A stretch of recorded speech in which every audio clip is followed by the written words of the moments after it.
All right, welcome back to the Falcon and Winter Soldier, episode 3, Power Broker? Yes, Power Broker. We're here to talk about it. A little bit late to the party, but better late than never, probably. Maybe. I'm Paul, and with me, Hank. Hello, hi. I'm Hank. Life's been busy. Get over it. We're late. Yeah. Okay. Power Broker. So the last time we talked, they were going to go meet Zemo. And in this episode, they totally did. Not only that, they broke him out of prison for whatever reason, and it was super easy.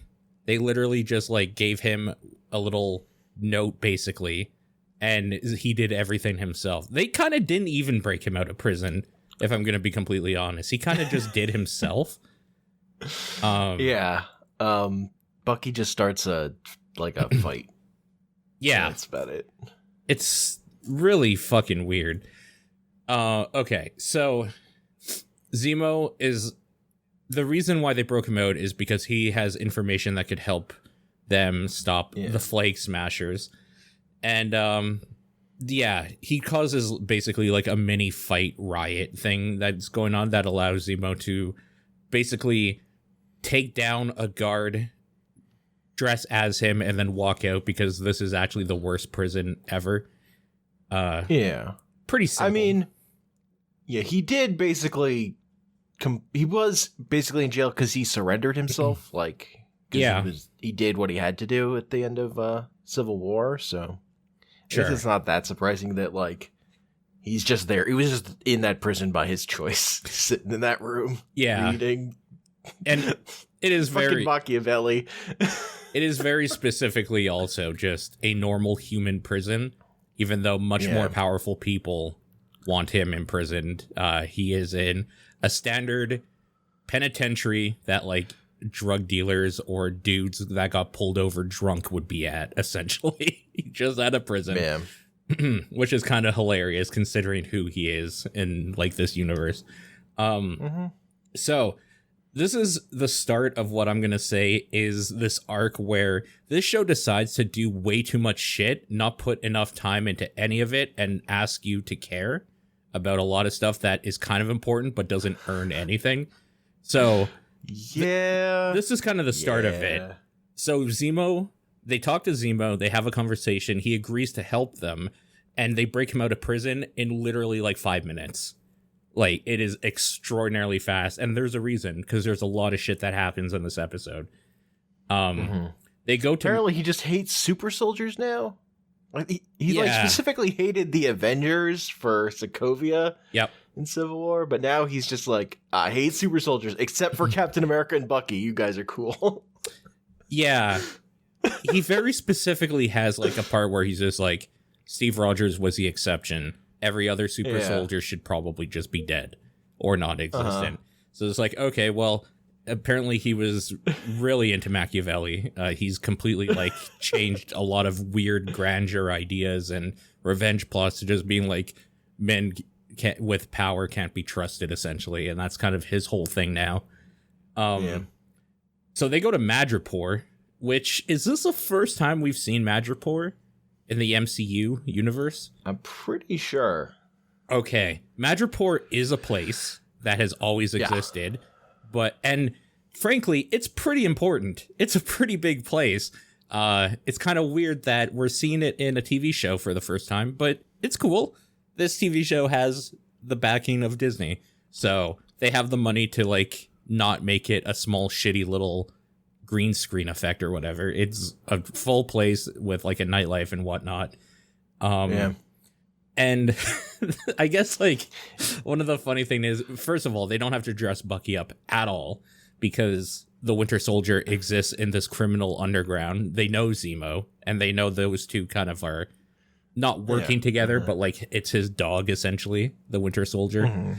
And they had to dress up Sam Wilson, though, as, oh my god, who the hell did they dress him up as? King Tiger, I think. Something like that, yeah. And it was just basically a pimp, which is pretty good. It's good until they're talking to people that know that actual guy. So I don't know. Yeah. It's a stretch. But they have that whole thing. It was like your usual. And he's like, yeah, my usual. And they just like cut open a snake and like put an egg from its belly in a glass with alcohol or something. And Zemo is like constantly telling him, just act like it, like this person you've never met before. Yeah. It's weird. It's so dumb. Holy shit. So this, like I said, the start of them doing important shit that they don't earn. This is kind of like the very small bit of it at the beginning. It's kind of fun though. Like, it's classic MCU funniness. Yeah. I mean, throwing Madripoor in was kind of wild, but also like Madripoor in comics is mostly tied to X-Men stuff. Yeah. So there's kind of not. It's just the name, like, and that it's like a pirate city. Like there's nothing else connecting to it. Right. It's this universe's version of Tortuga from Pirates of the Caribbean, essentially. Yeah. Because that's where my mind apparently first went. It's a for whatever hidden reason. city that has a giant bridge you go to. Yep. So, and also, I guess there's a nice part of town and a shitty part of town. They're going to the shitty part of town. That's neither here nor there. It's not too important until we meet another person who is on the good part of town later. But there is a problem at the bar because, of course, there is. Like, the Winter Soldier and Zemo are tenuous at best allowed in here. And then this other motherfucker is not at all the person he says he is. And, like, they're asking to see a high-ranking person named Selby, my bad, for some information, who is, like, the power broker's, like, right hand or, like, high up there anyways, like a lieutenant. Yeah. We find out from Selby that the power broker hired Wilfred Nagel, who was one of the Super Soldier Serum people from back in the day that worked under the actual person who created it that I can't remember the name of currently, that did like the Captain America program or whatever. So this is just a person that is being hired to do more Super Soldier shit. That's why the Flagsmashers have Super Soldier Serum, because we find out they stole it from the power broker. And then Selby is fucking murdered, basically, when they find out that, surprise, surprise, Sam isn't this, like, King Tiger person he says he is, that everybody already knew he isn't. And Selby is killed by Sharon Carter, who gets them out of there. Sharon Carter from the movies. I get, like, small bit role kind of in the movies, I guess. Not like a huge role or anything. But anyway, she's back. Yeah. She's a fugitive because I think Wakanda specifically wants her dead or something. She's not allowed anywhere.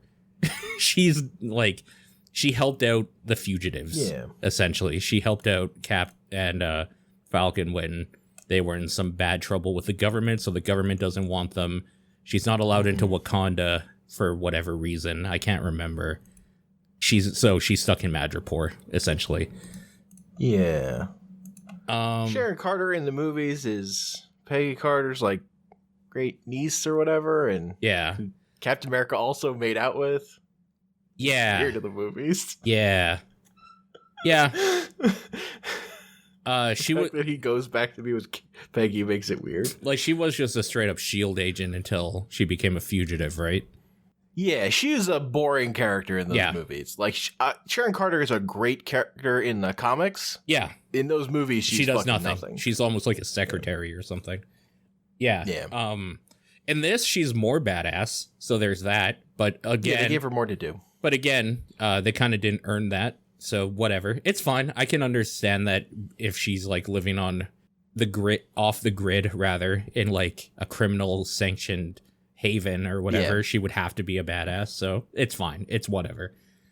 She helps them, and they find information about where Nagel's lab is, which is in this weird, like, freight yard, essentially, for ship containers. And there's a whole thing where they confront him because they find out that he created 20 doses of the serum. Karli stole all of it. and then they get attacked, and he gets killed because of course he does. Zemo fucking executes him. Yeah, Zemo executes him because he's creating like the bad thing. Yeah, it's not like the weird thing is like that I agree with Zemo. Like the world Yeah. shouldn't have people that are more powerful, because what happens later is literally what happens anytime you give somebody power. So it's just funny the way that like the show has to work around with Falcon and Bucky working with Zemo. It's like, oh, Zemo, you rapscallion assassinating that guy in front of us. Yeah. Ooh, Again, slap on the wrist. Don't do that. This weird tenuous Just- friendship that like isn't earned between any of them. Yeah. Like even Bucky and Falcon at this point still isn't earned, but again, whatever, who cares? Yeah. What the fuck? Leave me alone, Mark. Okay. So Zemo kills Nagel.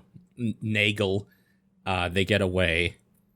And Carter's like, they find out, first of all, roughly where, I was going to say Killmonger because my brain is fucking destroyed right now. Like, we haven't even, Karli is. Karli. I could just remember a K. That's so Karli. That's so Karli. They find out where she might be because of like somebody she was close with had recently died, and she would probably be at the funeral, essentially, is what they kind of figured out. Zemo has a flat there or something, because of course he does. Yeah, he's super rich. Mm-hmm. I think we passed it, but like when they're going and getting his stuff like to his car. Like, my favorite that was scene like at is the when very he beginning. sees the mask. Yeah. Yeah. When he sees his mask in the back of his car and he like grabs it gently and then like puts it on for like one shot during the battle. Like it's just So dumb. weird. Yeah. Yeah, it's pretty fucking dumb. That part, yeah. Just the way he grabs it so lovingly to that mask. For a character who like hates symbols, it's weird. It is. It's weird the way they wrote this character. It's weird that to be how Zemo is now. Like, for a lot of reasons. Not the least of which was memed and him dancing like Peter Parker when he gets the black suit in Spider-Man 3 at the club is because he kind of looks like an older version of Tobey Maguire, so that was fucking weird. It's so weird. That was one of my favorite memes for that day, but I looked at it just like with, what the fuck? Yeah. So they're going to Lithuania, I believe it is. Carter says she's going to stay behind because she's not top billing on this show, so they're not going to keep her on staff for whatever they need to do. They literally give her no reason, just that she can't go anywhere. And then Sam's like, I'm going to save you, essentially. I'll get you pardoned. And she's like, okay, whatever. Damn. The Flagsmashers bomb a place with people in it, showing that they're the bad guys because they're killing innocent people to get what they want. It's kind of the only thing that they show the Flagsmashers do in this episode. Zemo, Sam, and Bucky get to Latvia or Lithuania or whatever. And the two they all start going into his flat or his apartment or whatever. And Bucky sees a weird symbol on the ground, tells them he's going to go for a quick walk, and he meets up with what's her name from the Dora Milaje, and she's just basically like, we want Zemo. Io, yeah. And that's it. That's the episode. Okay. That's the episode. There's like I said, a lot of shit happens in this episode. Like, a lot of stuff. We talked a bit about... So, yeah, go on. Go. So I do like it.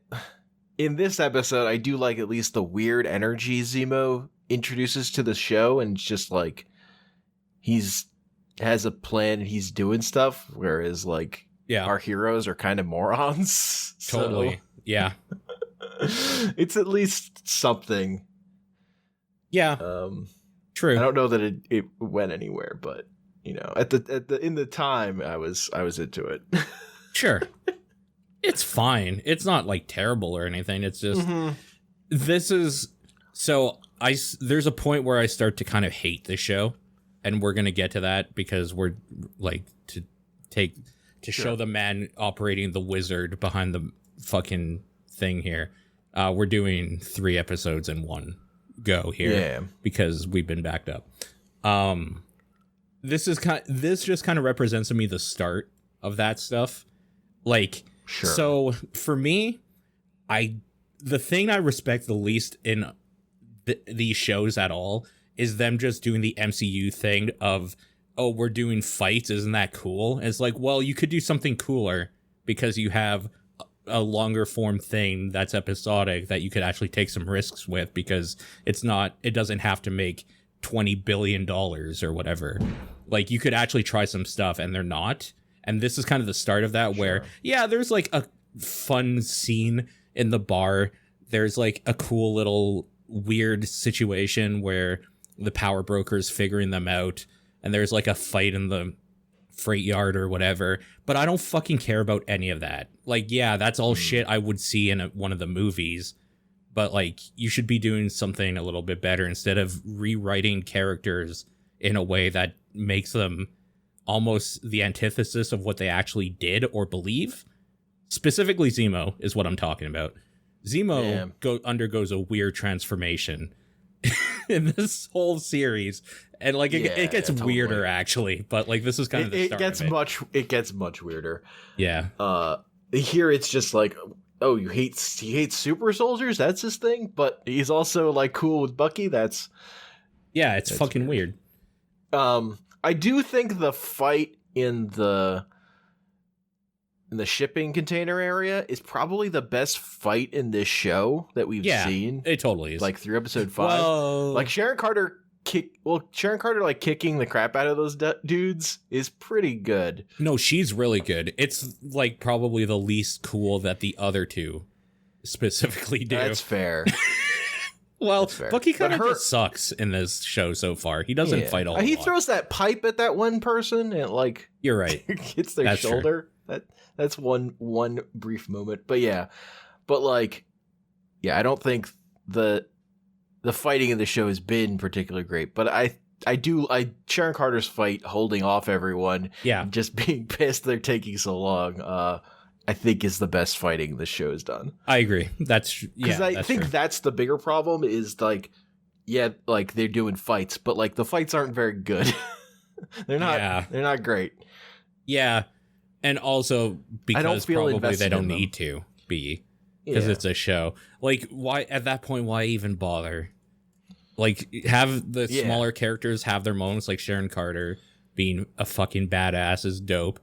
It's probably a few minutes too long, honestly, because that part felt like it lasted really long, but it's fine. It's also because like Zemo's presence makes you think of Civil War. Yeah. And like Bucky and Cap versus Iron Man is one of the best fights in the MCU because like there's emotion in it. Yeah. No, it is probably the best fight in the MCU. Yeah. Well, okay. Well, there's look, when they in Infinity War, like when they fight Thanos on that planet, like the CG stuff is really good. But in terms of like people fucking having hand-to-hand combat, I think it's the best. Yeah, it might be. It's definitely in like the top 3 for sure. Mm-hmm.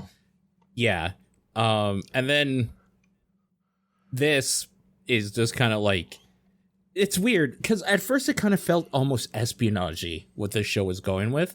And this is showing that slowly, no, this is an MCU product. So there's going to be like dumb jokes and like weird situations and then like a bad fight every now and then. It wants to be espionage-y. It's too stupid to do anything with it. That's a great way to put it, for sure. No, for sure. It's like actually not creative enough to come up with actual good plans, and its main characters are too stupid to really think ahead. Yes, for sure. And like the Flagsmasher part of them just raiding a place and then killing everybody inside just to remind you who the bad guy is. Like, it's really heavy-handed because yes.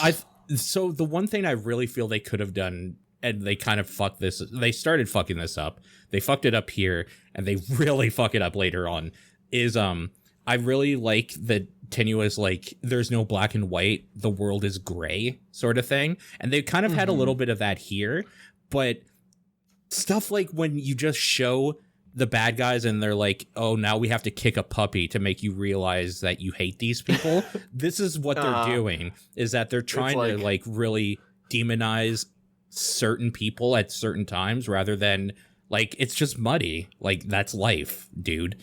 Yeah. Because like it would just work better if they didn't do the unnecessary like pushing them the envelope on the bad guys. Like, you don't need to do that. Yeah. It's more interesting if you don't do that even. But really the show is too dumb to then figure out a way to like wrap this around, so it has to do that.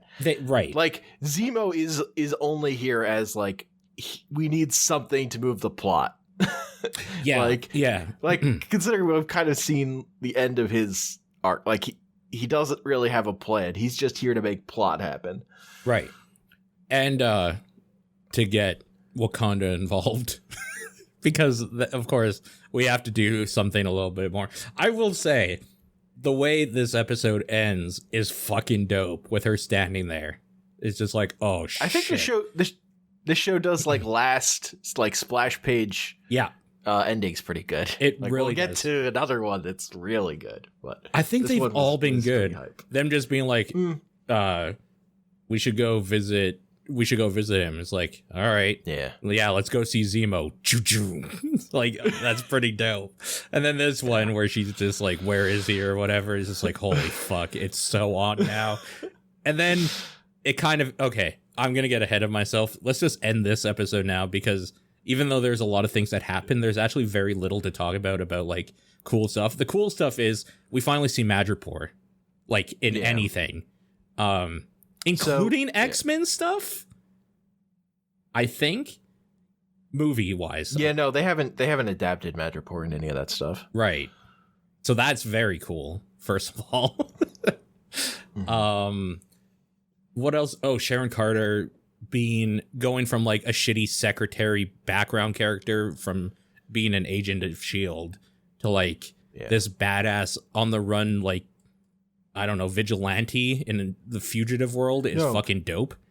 She has charisma here. She has zero charisma in those movies. Like, that character's really bad in those movies. Yeah. And I will say, even though I hate what I kind of hate what they're using him for and what they're doing with Zemo, he adds a weird chaotic quality that just, like, every time he was on screen, I was like, what the fuck is this motherfucker going to do? Oh, he murdered that guy. Okay. Yeah. I like his general vibe and energy. I do think was an asset. Yeah. Because it's boring without him, frankly. Yeah. It's pretty boring without him.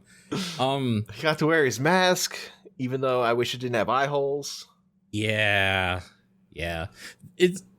Do they have Walker at Battlestar, Cap and Battlestar at all in this? I don't think they do they? They do like a random raid somewhere or something. And they're like, we don't have any clues. We better follow someone who does. What a waste of time. They imply they're gonna go find Barnes and Falcon. They just gave them a scene to show why, like, they meet up with them eventually and how they do. Yeah, because they're idiots and they don't actually have any idea how to do anything. They just know how to find Falcon and Bucky because those guys are obvious. Yeah, great. Okay. So the one other thing in this episode was the power broker stuff of them introducing a character without really telling you who it is. Yeah. To make Reddit speculate about it. Yeah. It's dumb. Yeah. It's particularly dumb in this show because the one thing I'll say about the show is that it evenly at least shows you what's going on with all the different like parties it cares about. Like it shows you all the shit with Walker. It shows you all the stuff with Karli. We should see all the stuff the Power Broker is doing if the Power Broker is doing stuff, just for like the sake of consistency of like giving us the picture. Like that's what this show is right. Showing you all the stuff. It's weird to hold that. It's weird to hold that back for surprise, because the show, that's not the like the energy of the show. The show is like, these are people doing stuff, I guess. I don't know. Yeah. It's not like always interesting, but it's always there. I don't know. Do you have a hint of who the Power Broker is in your mind?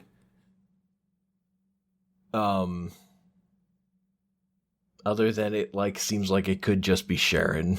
Not really. Okay, that's what I was thinking too until like the last episode, and then I was just like, oh, maybe it's this other character that they finally got to in some weird way. I don't know. I don't know. There's weird shit going on.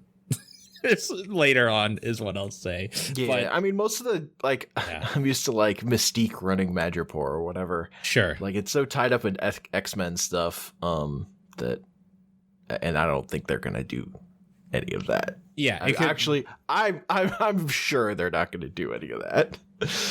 Yeah, I have no idea what they're going to do. It's, like, it could be fucking, like, no one. I don't know.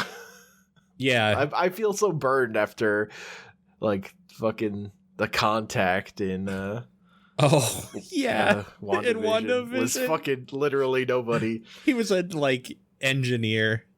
I went to school with this guy, basically, sort of. It's like, fuck like, off. Build it up over multiple episodes with literally nobody. Just like, fuck off. Okay. Oh, fuck you so hard. Yeah.